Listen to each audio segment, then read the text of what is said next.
S, வீடு, schools, hotels, store room இங்கெல்லாம் partition wall கட்டணும்னாலும் இப்போ பில்டிங் ஓனர்ஸோட first choice Renocon Rapid Wall Pack. No compromise. உங்க சைடுலயும் எங்க சைடுலயும். It's a GT promise. GT Holidays, South India's #1. தமிழக மக்களின் நெஞ்சில் குடியிருக்கும் வெற்றி தலைவர் தளபதி விஜய் அவர்களுக்கு அன்பான வணக்கங்கள். தாயுள்ளம் கொண்டு தாவேகாவை மென்மேலும் உயர்த்தி கொண்டிருக்கும் பொதுச் செயலாளர் ஆனந்த் அவர்களுக்கு பண்பான வணக்கங்கள். மற்றும் தாவேகாவின் சகோதர சகோதரிகளுக்கும் நட்சத்திர பேச்சாளர்கள் தேவகி அம்மா அவர்களுக்கும் கேத்ரின், என்னுடைய சகோதரி கேத்ரின் பாண்டியன் அவர்களுக்கும் சஹாமேரி அவர்கள் இந்த ப்ரோக்ராமை அருமையா நடத்திக்கிட்டு இருக்காங்க. எல்லாருக்கும் அன்பு கலந்த தம்பியின் வணக்கம், அண்ணனின் வணக்கம். ECR Saravanan, ECR Saravanan, ECR Saravanan அவர் ஒரு பிராண்டு. நம்மளுடைய தளபதி அவர்களுக்கும் நம்மளுடைய பொதுச் செயலாளர்களுக்கும் மனசாட்சி. அவர் நம்மளுடைய தாவேகால ஒரு ஸ்டார். பர்மனண்டா டிவிகேல தளபதி அவர்களுடைய நெஞ்சில ஒருத்தர் குடியிருக்காருன்னா அது ஈசிஆர் சரவணன் அவர்கள். நான் ஒரு நாள் கேட்டேன், ஈசிஆர்ன்றது ஏன் உங்க பேர்ல வச்சுக்கிறீங்க அப்படின்னு. அவர் சொன்னாரு, தளபதி எங்க இருக்காரோ அங்கதான் என் ஆபீஸ், அங்கதான் என் வீடுன்னாரு.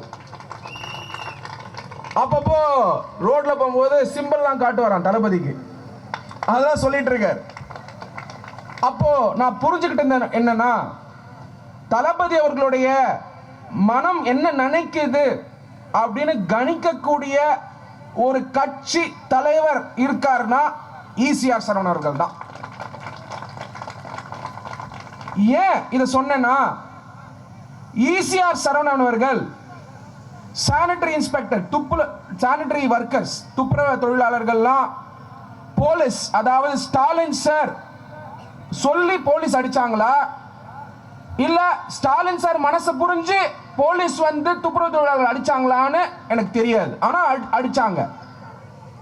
அந்த நேரத்தில் நம்மளுடைய வெற்றி தலைவருடைய மனசாட்சி ஈசிஆர் சரவணன் வெற்றி தலைவர் என்ன நினைச்சிருப்பாரோ அதை புரிஞ்சு துப்புரவு தொழிலாளர்களுக்கு பாத பூஜை பண்ணாரு ஈசிஆர் சரவணன் அவர்கள். அதே டைம்ல 160 பேர். அதே மாதிரி நேத்து எனக்கு காலையில எனக்கு எப்பயுமே எனக்கு ப்ரோக்ராம் எல்லாம் இப்பெல்லாம் காலையில் தான் சொல்றாங்க, சார் நீங்க கோர்ட்ல இருக்கீங்க, சாயங்காலம் ஆபீஸ் வந்துட்டு நைட்டு பேசணும், கிளாஸ் எடுக்கணும் எல்லாருக்கும். அரசியலமைப்பு சட்டம் கிளாஸ், லா கிளாஸ் தான் போயிட்டு இருக்கு அங்கங்க. இப்போ ஈவினிங்ல ஈசிஆர் சரவணன் அவர்கள் கால் பண்ணி, இன்னைக்கு ப்ரோக்ராம் ஆகப்பட்டது, நம்மளுடைய சக்தி எல்லாம் கண்டக்ட் பண்ண போறாங்க அப்படின்னாரு. சக்தின்னு சொன்னோன்னா நான் யாரோ பகுதி செயலாளர் இருப்பாங்க, இல்லை யாரோ பேர் சொல்றாரு அப்படின்னு நினைச்சேன். அவர் சொன்னது பெண் சக்தி, நம்ம தளபதி அவர்களுடைய சக்தி. அப்போ அவர் சொல்றாரு, நம்மளுடைய தமிழ் கலாச்சாரத்தில் லக்ஷ்மி, சரஸ்வதி, துர்கா, அதாவது படிப்பு, ரெண்டாவது செல்வம், மூணாவது வீரம், மூணுமே பெண்கள் தான். அவங்க தான் நம்மளுடைய செயல் வீரர்கள், வீராங்கனைகள். வேலு நாச்சியார் அவர்கள் அந்த ப்ரோக்ராம்க்கு நீங்க வந்து அட்ரஸ் பண்ணணும், பீச்சை பார்த்து அட்ரஸ் பண்ணணும்னு சொன்னார். உடனே ஒத்துக்கிட்டேன். இந்த எதுக்காக இது எல்லாத்தையும் நான் உங்களுக்கு சொல்றேன்னா, நம்மளுடைய வெற்றி தலைவர் தளபதி அவர்கள் கொள்கை தலைவர்களை வச்சுக்கிட்டு, கொள்கை தலைவர்களோட கை காட்டி, அவருடைய முகமே போதும் ஜெயிக்கிறதுக்கு. கொள்கை தலைவர்கள், கோட்பாடு, குறிக்கோள், கொள்கை எல்லாத்தையும் காட்டி ஈசிஆர் சரவணன் சார் மாதிரி இருக்கக்கூடிய பல தலைவர்கள், சாதாரண குடும்பத்திலிருந்து வந்திருக்கக்கூடிய தலைவர்களை ஈசிஆர் சரவணன் அவர்கள் பார்த்தீங்கன்னா 33 வருஷம். நான் 4ஆம் கிளாஸ் படிக்கும் போது நம்மளுடைய தளபதி அவர்களுடைய வந்து ஃபேன் ஆகி நற்பணி மன்றத்தில் இருந்து, இயக்கத்திலிருந்து இருந்து இன்னைக்கு ஒரு பொலிட்டிக்கல் லீடரா எமர்ஜ் ஆயிருக்காரு ஈசிஆர் சரவணன் அவர்கள். இதுதான் நம்மளுடைய வெற்றி தலைவர் அவர்கள் பண்ண மிகப்பெரிய வேலையை. சாதாரண குடும்பத்தில் பிறக்கக்கூடியவங்கள தலைவரை கொண்டு வந்துகிட்டு இருக்கார். ஆனால் ஸ்டாலின் சார் அவர்கள் தன்னுடைய தந்தை கண்டறிந்த தலைவர்களை ஜூனியர் ஸ்டாலின் ஜூனியர் ஸ்டாலினுக்கு இன்னைக்கு ரசிகரா மாத்திக்கிட்டு இருக்கார். ஆனால் ஸ்டாலின் சாரோ யாரோட ரசிகர்? யாரோட ரசிகர்? யாரோட ரசிகர்? தைரியமா சொல்லுங்க, உணர்வோட சொல்லுங்க, உண்மையை சொல்லுங்க. ஏன்னா அதே சட்டை, அதே பேண்ட், அதே ரேம்ப் வாக்கு, அதே மாதிரி துண்டு பிடிக்க பார்க்கறாரு, கையில இருந்து வந்துடுது. ஒரு பையன் பூ கொடுக்குறாரு, அதை குப்பையில போட்டுறாரு. இந்த அளவுக்கு உணர்வே இல்லாம ஒரு கட்சி தலைவராக இருந்துகிட்டு இருக்காரு ஸ்டாலின் சார் அவர்கள்.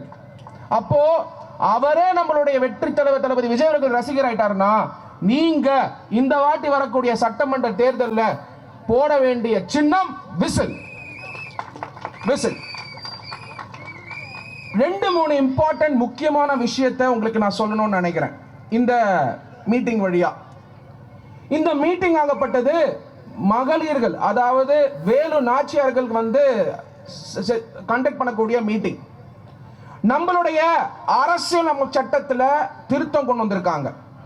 128வது திருத்தம். நான் அரசியல் சட்டத்தை கொண்டு வந்திருக்கேன். இந்த அரசியல் சட்டம் தான் அம்பேத்கர் அவர்கள் ரிலீஸ் பண்ண அரசியல் சட்டம். அதே புக்கு கையில் எழுதின புக்கு இது. இந்த காப்பி நான் வந்து உச்ச நீதிமன்றம் போகும்பொழுது பாராளுமன்றத்தில் விற்கிறாங்க. நடந்து போய் அந்த புக்கை வாங்கிட்டு வந்தது காரணம் உங்களுக்கு காட்டுறதுக்காக. இந்த அரசியலமைப்பு சட்டத்தை பாபா சாஹேப் டாக்டர் B.R. அம்பேத்கர் கொண்டு வரும் பொழுது அவர் என்ன ப்ரொபோசல் முன் வச்சாருன்னா, அதாவது கான்ஸ்டிடியூஷன் அசெம்பிளியில் என்ன முன் வச்சாருன்னா, பெண்களுக்கு 33% பாராளுமன்றத்திலையும் ஸ்டேட் அசெம்பிளிலையும் பவர் கொடுக்கணும், லெஜிஸ்லேட்டிவ்லங்கிறது தான் அவர் முன் வச்சது. ஆனால் அப்ப இருந்த சூழ்நிலையில அது முடியாம போச்சு. அப்ப பாத்தீங்கன்னா பல பெண்களும் பாபா சாஹேப் டாக்டர் B.R. அம்பேத்கர் அவர்கள் சொல்லி பெண்கள் கூட கான்ஸ்டிடியூஷன் அசெம்பிளில இருந்தாங்க. அதுக்கப்புறம் இப்போ அரசியல் அமைப்பு சட்டத்தில் திருத்தம் கொண்டு வந்து 128வது திருத்தம். அந்த திருத்தத்தில் என்ன சொல்லியிருக்காங்கன்னா, 33% பெண்கள் பாராளுமன்றத்திலையும் ஸ்டேட் அசெம்பிளிலும் இருக்கணும்னு சொல்லியிருக்காங்க. ஆனால் தமிழ்நாட்டில் இருக்கக்கூடிய ஒரு அரசியல் கட்சி கூட அதுக்கு தயாராகல. ஆனால் நம்மளுடைய தாவேகா தயார் நிலையில் இருக்கின்றதை நீங்க மறந்துடாதீங்க. பாக்குறீங்க, நீங்க மேடையில பார்க்கக்கூடிய எல்லா லீடர்ஸும் உமன் லீடர்ஸ். நாளைக்கு சட்டசபையிலையும் பார்லிமெண்ட்லையும் 33% பெண்கள் லீடர்ஸா இருக்கணும்னா நம்மளுடைய தாவேகால தான் இருக்கு. அந்த அளவுக்கு தயார்படுத்தியிருக்காரு நம்மளுடைய வெற்றி தலைவர் தளபதி விஜய் அவர்கள். அரசியலமைப்பு சட்டம் என்ன சொல்லுதோ, பாபா சாஹேப் டாக்டர் B.R. அம்பேத்கர் என்ன சொன்னாரோ அதை பின்பற்றக்கூடிய கட்சி தாவேகா. அடுத்தது மார்ச் மாசம் 1989, 25 மார்ச் 1989 ஒரு முக்கியமான நாள். தீய சக்தி திமுக நம்மளுடைய வெற்றி தலைவர் தளபதி விஜய் அவர்கள் இப்ப சொல்லியிருக்காரு. ஆனா தீய சக்தி திமுகங்கிறத நீங்க உணரணும்னா நம்மளுடைய அதாவது நம்மளுடைய ஜெயலலிதா அம்மா அவர்கள் அசெம்பிளியில அவங்களுக்கு என்ன நடந்ததுன்னு உங்களுக்கு எல்லாம் தெரியும். அதை யார் செஞ்சா அப்படிங்கறதும் உங்களுக்கு தெரியும். அந்த போட்டோஸ் உங்களால பார்க்க முடியும். அந்த மாதிரி பெண்களுக்கு அகைன்ஸ்டா, ஒரு லீடருக்கு அகைன்ஸ்டா செய்யக்கூடிய ஒரு கட்சியா தீய சக்தி திமுக அசெம்பிளியில 25 மார்ச் 1989 செஞ்சாங்க. 1991 அவங்க முதலமைச்சரா திருப்பி வந்தாங்க அசெம்பிளிக்கு. History will repeat. இன்னைக்கு தீய சக்தி திமுக பண்ணிருக்கக்கூடிய அரசியல் சூழ்ச்சி கரூர்ல என்னுடைய தாவேகாவோட சகோதரி பாரிஸ் கார்னர்ல பாரி முனையில கர்ப்பிணி பெண்ண சேகர் பாபு, அதாவது டிஎம்கே சேகர் பாபு அவர்களுடைய தொண்டர்கள் அடிச்சதுக்கு பதிலடி, அரசியல் சூழ்ச்சிக்கும் என்னுடைய சகோதரிய இத அடிச்சதுக்கான பதிலடிய நீங்க விசில் சின்னத்துக்கு ஓட்டு போட்டு நம்மளுடைய வெற்றி தலைவர் தளபதி விஜய் அவர்களை சிஎம் ஆக்கணும். நம்மளுடைய பார்ட்டியுடைய கொள்கை தலைவர்கள் வேலு நாச்சியார் அவர்கள், அஞ்சலி அம்மாள் அவர்கள், ரெண்டு பேருமே உமன் ஐகான்ஸ். இந்தியாலேயே ஏன் உலகத்திலேயே ஒரே ஒரு பொலிட்டிக்கல் பார்ட்டியில தான் ரெண்டு உமன் ஐகான்ஸ் இருக்காங்க. பெண்களை கொள்கை தலைவர் வச்சிருக்கக்கூடிய ஒரே கட்சி தாவேகா, ஒரே கட்சி தாவேகா. அந்த அளவுக்கு பெண்களுக்கு முக்கியத்துவம் கொடுக்கக்கூடிய கட்சி தாவேகா. பல தீய சக்தி திமுக இருக்கக்கூடிய பல பேர் ஸ்டாலின் சார் சொல்லி என்ன கேட்கிறாங்கன்னா மைக்ல, விஜய் வீட்டை விட்டு வெல்லவா, விஜய் வீட்டை விட்டு வெல்லவா. ஐயா, எங்க தளபதி அவர்கள் ஈசியா சரவணன் அவர்கள் கண்டக்ட் பண்ண ப்ரோக்ராம்ல இப்ப கூப்பிட்டா கூட வர ரெடியா இருக்காரு. வராதது காரணம் தீய சக்தி திமுக கண்டிஷனை போட்டு போட்டு போட்டு பயந்து எங்க தளபதி வரக்கூடாதுன்னு பயந்து தடுத்ததே தீய சக்தி திமுக தான். இதே மாதிரி ஒரு ப்ரோக்ராம் எலெக்ஷன் முடிஞ்சு கட்டாயமாக ஈசியா சரண் அவர்கள் கண்டக்ட் பண்ணுவார். அந்த ப்ரோக்ராம்ல நம்மளுடைய வெற்றி தலைவர் தளபதி விஜய் அவர்கள் உங்களை இங்க சந்திப்பார். அவர் சந்திக்கணுமா சொல்லுங்க, உங்களை நேர்ல சந்திக்கணுமா, அவரை நீங்க பார்க்கணுமா, உறுதியா சொல்லுங்க, உண்மையா சொல்லுங்க. ஆமாவா ஆமாவா? கேட்கல, நீங்க கேட்கறது தளபதி கேட்கணும். ஆமாவா? அப்போ அவரை முதலமைச்சர் ஆக்குங்க. கவர்மெண்ட் நம்பல்து, போலீஸ் நம்பல்து, கண்டிஷன் நம்பல்து. அதுக்கப்புறம் ஸ்டாலின் சார் வெளியே வர முடியாது. உங்களை வெற்றி தலைவர் தளபதி விஜய் அவர்கள் சந்திப்பார். ஏன்னா எஸ்ஓபி போட்டு தடுத்ததே தீய சக்தி திமுக தான். நம்மளுடைய வெற்றி தலைவர் மெரினால 5 பேர் இறந்த உடனேயே மெட்ராஸ் ஹைகோர்ட்ல போட்டு பெட்டிஷன் போட்டார். செப்டம்பர் 18ஆம் தேதி கரூருக்கு முன்னாடியே மெட்ராஸ் ஹைகோர்ட் எஸ்ஓபி கொண்டு வாங்கன்னு சொல்லி டிஜிபிக்கு இன்ஸ்ட்ரக்ஷன் கொடுக்குறாங்க. நம்ம தமிழ்நாட்டில் தான் டிஜிபியே இல்லையே, நியமன டிஜிபி தானே இருக்காரு. செப்டம்பர் 18 எஸ்ஓபி கொடுத்திருந்தால் தமிழ்நாடு அரசாங்கம் கரூர்ன்றது ஒன்று நடந்திருக்காது. தமிழ்நாடு அரசாங்கம் எஸ்ஓபிய ஜனவரி மாசம் கொடுக்குறாங்க. அதுவும் அரசியல் சூழ்ச்சி. நம்ம தளபதி அவர்கள் உங்களை சந்திக்காததுக்கு காரணம் தீய சக்தி திமுக. அவங்கள நீங்க வீட்டுக்கு அனுப்பணும்.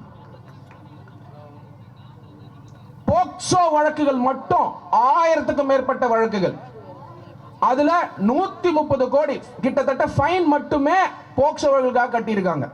அதனால ஆசிரியர்கள் போராட்டம், செவிலியர்கள் போராட்டம், சானிட்டரி ஒர்க்கர்ஸ் போராட்டம், அது மட்டும் இல்லாம 100 நாள் வேலை திட்டம், அந்த வேலை திட்டத்தில் ஏதோ கஷ்டப்பட்டு சம்பாதிச்சிட்டாங்க அவங்க போராட்டம், சத்துணவு ஊழியர்கள் போராட்டம், எல்லாரும் போராட்டம்.